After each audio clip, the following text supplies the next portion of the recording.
DMTV Info, votre chaîne d'information en temps réel. La politique, la santé, le sport, les faits de société, la musique, les rumeurs et bien plus encore.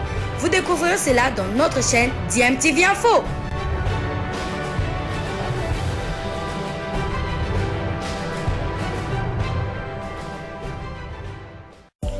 Vous êtes sur DMTV, bonjour ou bonsoir, tout dépend de l'heure à laquelle vous nous suivez. Tout plaisir est pour nous de vous retrouver, mais surtout de savoir que vous êtes nombreux en train de suivre votre chaîne YouTube DMTV. DMTV qui vous propose l'actualité, vous propose également des analyses et des réflexions sur des sujets d'actualité, sur des faits sociaux, tout simplement sur des réalités que nous observons ici chez nous en République démocratique du Congo.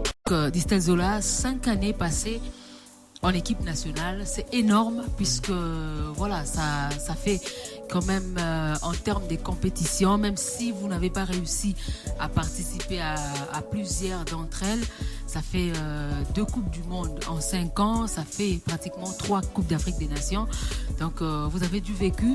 Et aujourd'hui, quelle est cette expérience, surtout que vous avez retrouvé au sein de cette même formation un des joueurs avec qui vous avez évolué, Chancel Mbemba, vous avez d'ailleurs cité son nom tout à l'heure. Quelle expérience ou quel conseil vous pouvez prodiguer à cette jeune génération? C'est vrai, il y a des joueurs qui ont pratiquement la même génération que vous, mais il y a également beaucoup de nouveaux qui viennent d'arriver avec ce projet de rajeunissement, si on peut dire comme ça, des Léopards avec Sébastien Desabre. Déjà, on est en train de voir que le travail est en train d'aller croissant. Qu'est-ce que vous pouvez leur donner comme conseil, surtout pour les 2 matchs qui restent? Parce que voilà, les Léopards ont réussi à avoir 4 points, mais ce ne sont pas les 4 points qui sont les plus importants, ce sont les 6 points qui restent qui sont les plus importants. Un déplacement périlleux au Gabon et une réception du Soudan pour la dernière journée. Qu'est-ce que vous pouvez leur dire pour l'instant? Vous avez réussi à vous qualifier. Est-ce que c'est encore possible pour les Léopards? Oui, il est clair que techniquement, les Léopards, on a le destin entre nos mains. Maintenant, c'est au vu de ces 2 derniers matchs, ils ont pris 4 points, donc franchement, je trouve ça super. Donc une victoire à domicile et un nul à l'extérieur.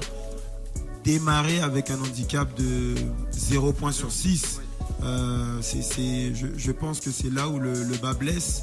Mais là, dans la dynamique où on a clairement nos chances de prendre les 3 points au Gabon. Moi, j'y crois. Et de terminer ici avec le Soudan. Maintenant, il faut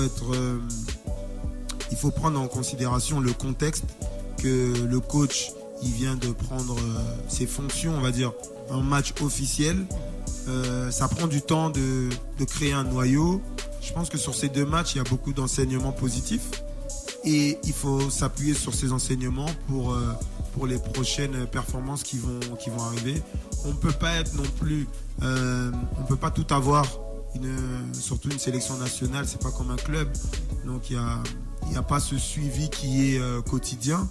Maintenant, avec les éléments, je pense que faut leur laisser un peu de temps. C'est vrai que il y a les matchs qui arrivent bientôt, mais avec ce qui s'est passé là, moi je pense qu'on a vraiment nos chances de se qualifier. Maintenant, si on devrait ne pas se qualifier, je pense qu'il ne faudrait pas prendre ça comme un drame. Au contraire, il faudrait s'appuyer sur cette expérience qui aura été engrangée pour pouvoir continuer et penser peut-être à la Coupe du Monde. Il faut faire les choses étape par étape, à l'image du Sénégal.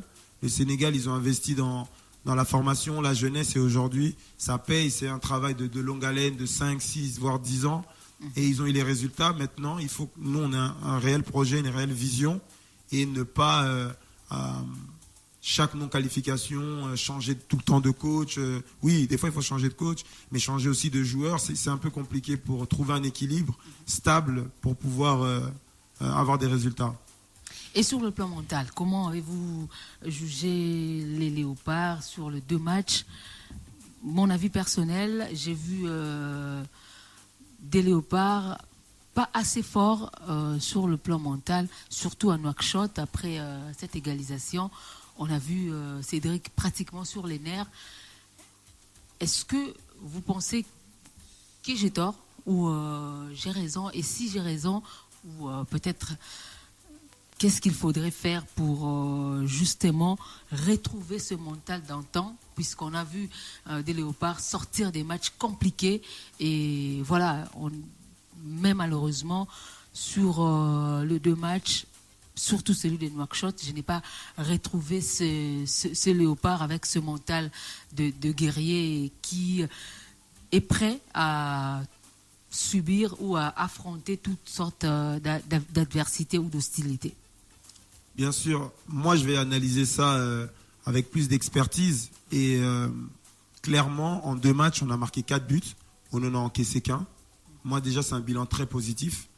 Maintenant le maître mot pour avoir été avec les joueurs, le coach, c'était à Lubumbashi la victoire. C'est vrai que le beau jeu ça pourra attendre. C'est relatif. Oui. Aujourd'hui, il nous faut des points parce que à dire que oui, on a bien joué, mais on n'a pas gagné. Le plus important dans le football, c'est gagner. Et le beau jeu viendra avec la confiance, viendra avec les matchs, viendra avec les résultats positifs. Donc ça, il faut remettre ça à sa place. Et par rapport au match à Nouakchott, ouvrir le score déjà à l'extérieur, c'est pas donné à tout le monde. La réaction sur le plan mental. Non, après pour vous dire, c'est vrai, il y a eu cet incident avec Cédric Bakambu, mais clairement, moi en tant que joueur, je le comprends. Je ne dis pas qu'il aurait dû réagir de cette manière, parce que c'est vrai que on représente la nation, mais il faut comprendre qu'on est sur le terrain, il y a les nerfs, et surtout c'est de l'injustice. Et quand on ressent de l'injustice, on peut facilement craquer. Exactement. Et c'est justement à ce niveau que je dis, qu'est-ce que vous pouvez leur dire par rapport à la gestion des émotions, surtout en terre hostile, surtout quand vous avez l'impression que tout le monde est contre vous, même l'arbitre qui doit justement être le juste milieu pour vous départager pendant que vous jouez. Voilà. Je suis tout à fait d'accord. Parfois, on peut tomber sur un arbitre qui est défavorable pour l'équipe par rapport à ses décisions. Par rapport au cas de Cédric, pour citer celui-là, c'est vrai que si aujourd'hui Cédric avait pété les plombs sur le terrain, de type il réagit à un mauvais tacle en se bagarrant, en mettant un coup de poing ou un événement de la sorte, là c'est vrai que ce ne serait pas éthique, ce ne serait pas montrer l'exemple. Mais aujourd'hui c'est par rapport à une injustice qu'il a eu un carton rouge, donc sa réaction elle est humaine en fait. Parce qu'on reste des humains, on ne peut pas tout le temps se contenir, surtout quand c'est injuste. Donc pour moi je pense que l'arbitre déjà il siffle un hors-jeu sur cette action. Après il y a une passe en retrait du défenseur, donc le joueur, le gardien prend le ballon à la main qu'il ne devrait pas, il aurait déjà pu siffler le hors-jeu. Donc il y a beaucoup d'éléments qui ont amené ce carton rouge. Après Cédric il va presser le gardien qui simule. Vous voyez, il y a le contexte, il y a le public, j'étais là-bas, donc l'arbitre il a clairement sifflé faute et un deuxième carton pour Cédric. Mais aujourd'hui, si on avait la VAR, je ne pense pas que Cédric il serait exclu. Après ça a changé le cours du match, oui, mais après ça j'ai trouvé, c'est vrai, on a 10 contre 11, les Mauritaniens sont chez eux, ils poussent, mais on a quand même tenu. Donc il faut retenir cet élément-là, c'est quand même positif. C'est positif, exactement, parce que si on se concentre que sur le négatif, on ne pourra pas avancer. Vous voyez, aujourd'hui, moi, je vous ai vraiment démontré que clairement, pour moi, ce rassemblement, il était positif. Il y a sur 2 matchs. Il y a 4 points sur 6. Il y a 4 points, 4 buts marqués, 1 but encaissé. Sur ça, le coach, il peut s'appuyer sur ces éléments-là pour aborder le match suivant. Voilà. Nous allons peut-être quitter d'abord l'équipe nationale d'Istel. On rappelle que nous reste 15 minutes avec vous puisque nous sommes ensemble jusqu'à 16h. Nous allons parler de votre fondation, Bana Zola Fondation. On pourra revenir sur d'autres petits trucs autour de l'équipe nationale avant la fin de cet entretien. Parlons de Bana Zola. Pourquoi Bana Zola Fondation ? Pourquoi Bana Zola ? Bana Zola, déjà, c'est une association qui vient en aide aux enfants vulnérables de la RDC. Oui. Et du coup, on utilise 2 axes sociaux qui sont le sport et l'éducation. Oui. Par rapport, c'est vrai, à mon statut, aujourd'hui, je me place en tant que rôle modèle pour la jeunesse et j'utilise le sport pour véhiculer des messages. Parce qu'avec le sport, on peut sensibiliser les jeunes et c'est vecteur de valeurs, de rigueur, de détermination, de foi, de respect et c'est très important. Et Banazola, on l'a créé avec mon épouse parce que aussi ça venait de nos histoires personnelles. Et pour l'histoire, elle a été orpheline. Elle est franco-congolaise. Elle a été orpheline très jeune. Elle avait un papa humanitaire.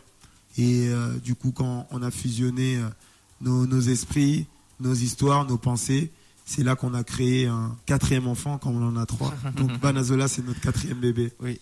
Et c'est depuis quelle année que ça a été créé? C'est depuis 2021. Depuis 2021, 2 ans déjà. Qu'est-ce qui a été déjà fait dans Banazola Fondation? Ce qui a été fait, on a rénové l'école de Yolo Saint-Gabriel. Oui. C'était une école qui, depuis 1954, n'avait pas été rénovée et qui était dans un état pitoyable. Hein. Je veux dire, je ne vais pas mâcher mes mots. On travaille aussi avec la pédiatrie de Kalembe-Lembe, qu'on assiste en médicaments, mais aussi on libère des mamans. Et on travaille avec aussi plusieurs orphelinats, dont Toumaïni et Sekam, où on les assiste en tout ce qui est alimentaire. Et sur le côté sport, on a déjà organisé plusieurs événements, comme des matchs de sensibilisation avec mon ancien club de Charlotte. Oui. On avait organisé un tournoi ultra, mais aussi en juillet dernier avec Monaco et le World Food Programme, parce que je suis ambassadeur aussi du World Food Programme en RDC. On avait organisé ce tournoi avec comme thème le sport et l'alimentation. Banazola Fondation, comme je peux bien voir sur le polo que vous avez porté, mais en dessous là, je crois c'est gifting, c'est quoi? Voilà. C'est Gifting Hope to Congolese Children, c'est-à-dire donner l'espoir aux enfants congolais. En fait, c'était lorsque j'étais aux États-Unis qu'on avait décidé de créer Banazola, même si depuis 5-6 ans on avait déjà rédigé le projet, mais c'est lorsqu'on est aux États-Unis qu'on l'a enregistré. Est-ce qu'on peut comprendre que vos activités sont uniquement centrées ici à Kinshasa ou vous comptez aller ailleurs pour étendre la vision de la fondation? Oui, on a enregistré en France, aux États-Unis, ici au Congo. Donc on a 3 pôles avec des équipes respectives. Donc ça se passe super bien. On est toujours à l'écoute des idées. On essaie de toujours se remettre en question pour voir comment on peut être une plus-value, comment on peut aider ces jeunes. Et c'est vrai qu'aujourd'hui nos solutions, c'est pouvoir créer des structures d'hébergement d'urgence pour ces jeunes. On essaye de favoriser aussi l'éducation, une éducation de qualité. Et il y a aussi éduquer par le sport, parce que pour nous, on est dans une période d'objectifs de développement durable de 2015 à 2030. Et 42% de la population congolaise est âgée de moins de 15 ans. Et du coup, c'est pour ça que pour nous, c'est important de pouvoir acter sur des thématiques comme l'autonomisation de la femme, l'éducation pour tous, et j'en passe. Donc, on est vraiment dans les objectifs de développement durable. Mais, Distel, je veux comprendre, est-ce que c'était ça votre vision lorsque vous pensiez après votre carrière, ou si pour un moment vous avez un projet pour l'après-carrière, ce que vous voulez faire après, bien sûr, votre carrière? Comme je dis, ça s'est fait aussi naturellement. Hein. C'est beaucoup aussi grâce à mon épouse, Lorraine, qui m'a aussi poussé à revenir au Congo. Parce que c'est vrai qu'après l'épisode de la CAN, pour moi, c'était un peu compliqué. On comprend que c'était une déception? Ouais, c'était une déception, c'est vrai. Hein. Dans le cours de l'histoire, c'est une déception, mais qui m'a permis aujourd'hui de retenir des leçons et de devenir l'homme que je suis. Elle vous a motivé de revenir au pays? Ouais, elle m'a motivé parce qu'au début, c'était elle voulait absolument revenir au pays parce que c'est ses origines. Elle est plus restée en France et moi, je voulais pas trop, mais elle m'a poussé naturellement. on a réussi à faire Banazola et aujourd'hui on en est fiers. Oui, vous en êtes fiers et vous êtes maintenant entre France, vous êtes entre États-Unis, Kinshasa ou France, Kinshasa?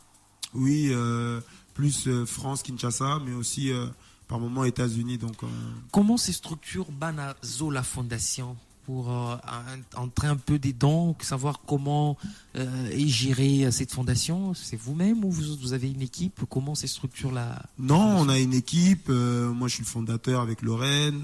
On a un directeur exécutif, aussi un financier et puis un secrétaire général. Aujourd'hui, on n'a pas encore nos bureaux ici à Kinshasa, mais on a notre équipe, notre base. Ça va bientôt arriver. Mais à Paris, on a déjà nos locaux. Donc petit à petit, on apprend. Vous savez, depuis 2021, on vient juste de créer Banazola et c'est vrai que beaucoup de gens, quand ils me croisent, ils pensent que ça fait 10 ans déjà qu'on est dans Banazola parce qu'on fait beaucoup d'actions. On essaye d'être vraiment efficace et utile aussi pour la jeunesse congolaise. Pour la jeunesse congolaise. Allez, cette jeunesse congolaise qui peut également bénéficier des actes ou encore des gestes, des actions de Banazola Fondation ici à Kinshasa, cette jeunesse qui nous suit à l'instant. Nous allons revenir, avant que Sylvie m'ait encore une question. Ma question, c'est... Bon, je vais dire... Distel Zola, on voit depuis quelques temps les joueurs qui veulent, on va dire comme ça, reprendre leurs choses ou leurs biens. Donc la gestion du football congolais au quotidien, notamment à la Fédération congolaise de football association. Il y a déjà quelques-uns qui se sont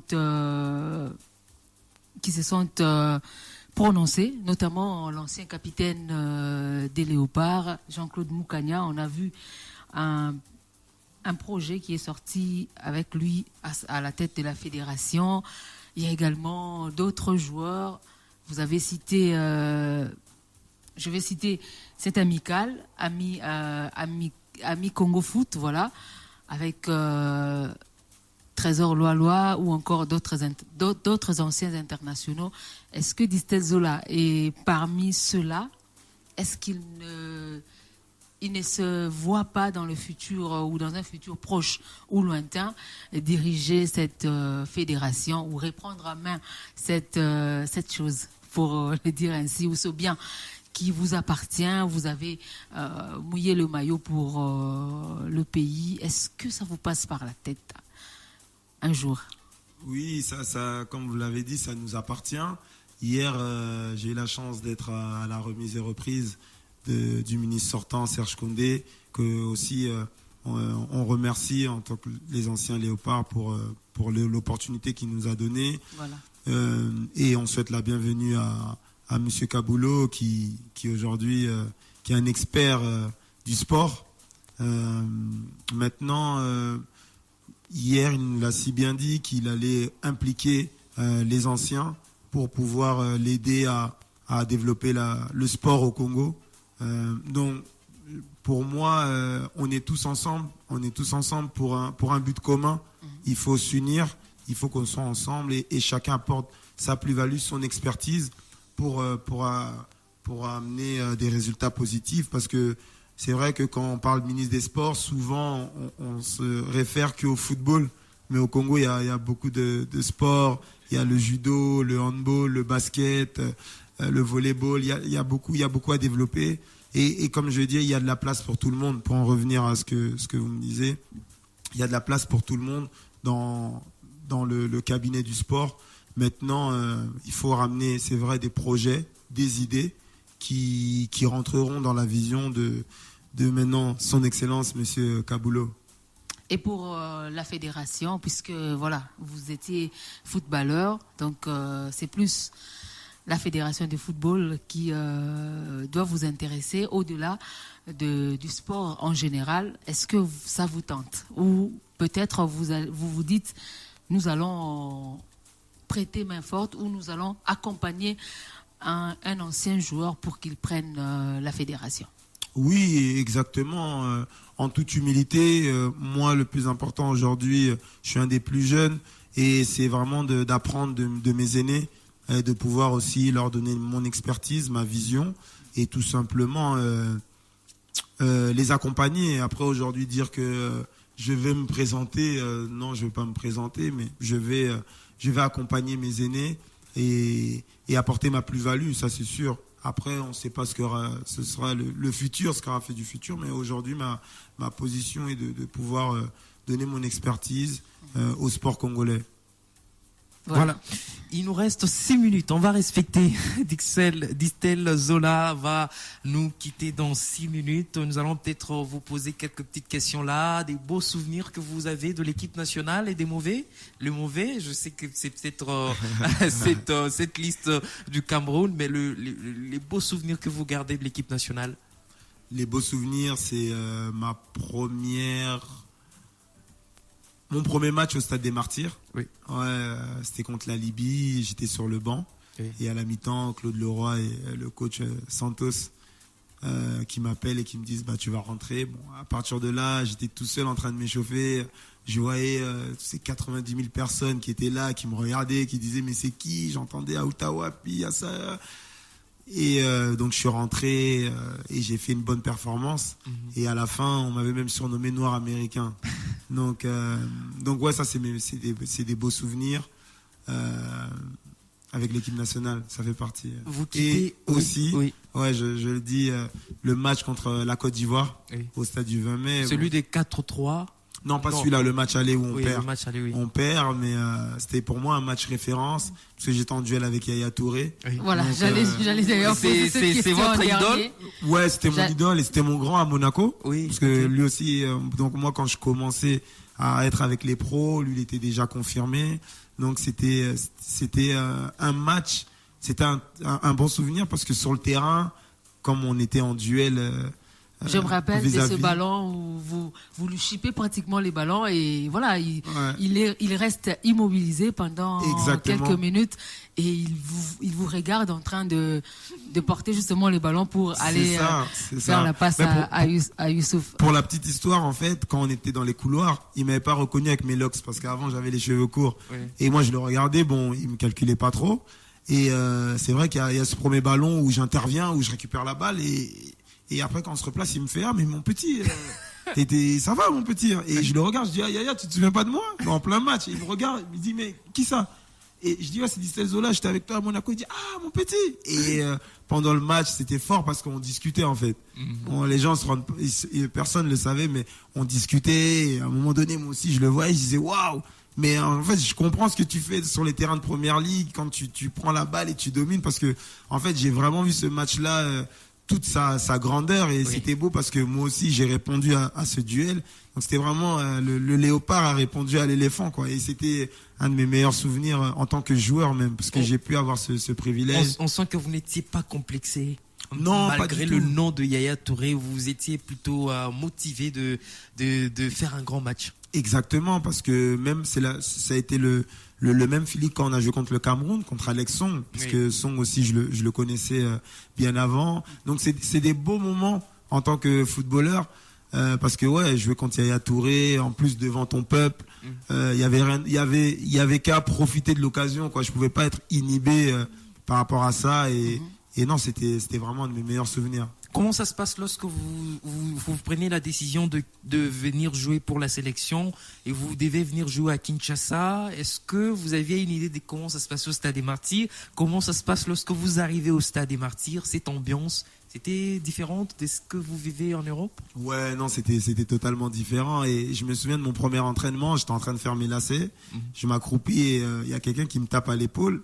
Et quand je regarde, c'est Trésor Poutou, diable. Et il me regarde et il me dit, petit au Coca Martyr. Et bon, moi je le regarde comme ça et je dis, mais dans ma tête, pourquoi il me parle comme ça? Bon. Et ça m'avait motivé en fait. J'ai fait l'entraînement et ça s'est super bien passé.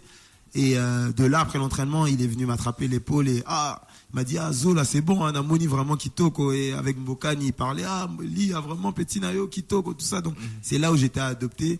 Donc non, pour moi ça s'est passé comme ça s'est bien passé et c'est pour ça qu'aujourd'hui aussi je suis toujours en contact avec. On vous a vu même après Lubumbashi des photos avec Trésor. Voilà, j'étais avec Trésor, avec Roum, avec Kidiaba, Kasusula.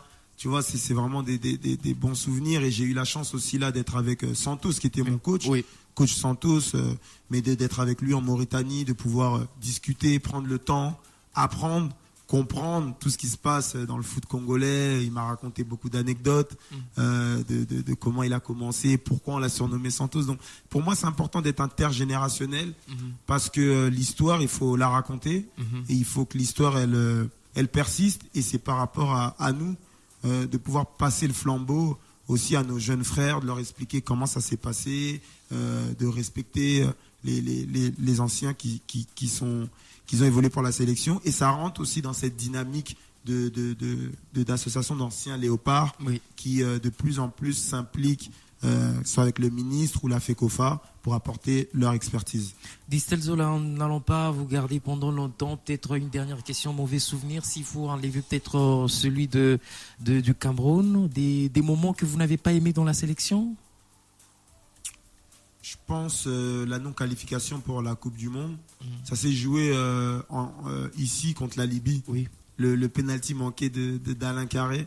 Je pense que peut-être s'il met ce penalty, les choses auraient été différentes pour nous, hein, peut-être même nos carrières et tout. Mais c'est peut-être ce souvenir-là qui est un peu difficile. Mais après, non. Vous savez, c'est pas... c'est vrai que quand on vient ici, on rencontre des fois certaines difficultés par rapport à l'organisation, mais il faut prendre toutes ces expériences pour pouvoir corriger et apporter un plus. Donc je dirais pas vraiment de mauvais souvenirs, je dirais plus de l'expérience que j'ai acquis en tant que joueur et en tant qu'homme en venant dans l'équipe nationale. Distel Zola, merci. Bien. Moi, message pour nos auditeurs, parce que Barobeng a vu ce 17h, c'est vrai qu'ils ne sauront pas vous poser de questions, mais moi, Lingala, avant de nous quitter. Et ça, Linga et Sengo, ko solana bino lelo, ko partager na Genovic na Sylvie P par rapport à la thématique à football, carrière nanga. Donc, ngande moi na bino. Na ozalazala po na bino par rapport à l'association P Angaz Banazola kosunga toujours bana Congo. Donc botu na ba question na bino. En tout cas, et bakoki ko joindre yo effectivement. Comment bakoki ko joindre yo? Fondation, oui, fondation. Oui, fondation ils ont un site internet. Toza pe na page ya Instagram, Facebook. Babeta ndengeni na Instagram, na Facebook. Bati na kaka message hein. Pour na ko retrouver page. Banazola Fondation. Bakomi kaka Banazola sur Facebook, Instagram et Ekobima, et puis au quotidien message. Et puis équipe Nabiso à communication et qu'on réponde bino, et puis clairement biso to un rapport, et puis to communiquer. Des fois on a mon copain dans un téléphone d'accord, répondre na ba fan. Donc bino tout, en tout cas bino tout boya beau soutenir pe cause Nabiso pour esa cause noble pour na bana Congo, et puis beau partager pe Banazola. Comme ça, il ça bien, et puis il permettre biso ya ko sala pe ba action, ko continuer kaka ko pérenniser Banazola. Vous en avez partenaire, ba financement? Oui, bon, il y a tozana ba donateur au ba pesa biso, mais aujourd'hui comme sponsor tozana World Food Programme, comme Ganaza ambassadeur. C'est vrai que ba ida biso na ba événement tout ça la capé AS Monaco, club nanga à cœur. Bazapé Nabiso, donc petit à petit tozo développer structure. Merci beaucoup Distel. J'ai toujours tendance de dire Dixel, je ne sais pas, mais bon, je c'est connais pas grave. Des fois on m'appelle Distel, Gistel, Dristel, donc news tout nazoa kaka. Merci beaucoup Distel Zola, merci de nous avoir visité. C'était une première na Top Congo. Et bisinga oyebi ba te belé na Top Congo, mais bon, merci d'avoir répondu à notre invitation. Ah oui, et surtout je passe un grand bonjour à mon Kouloutou Christian Lusakweno. Oui. Et aussi à papa Francis Lusakweno, qui sont mes grands papas. Merci beaucoup Distel Zola d'être venu dans ce studio de et Top aussi, Congo. Et aussi j'oublie un gros big up à mon épouse Lorraine, oui. À mes enfants, à toute ma famille à Kinshasa. J'en profite, hein. Oui. Moi, il faut m'appeler Coco. Non, écoute. Aux libres, non? Hein? Voilà. Madame Lorraine.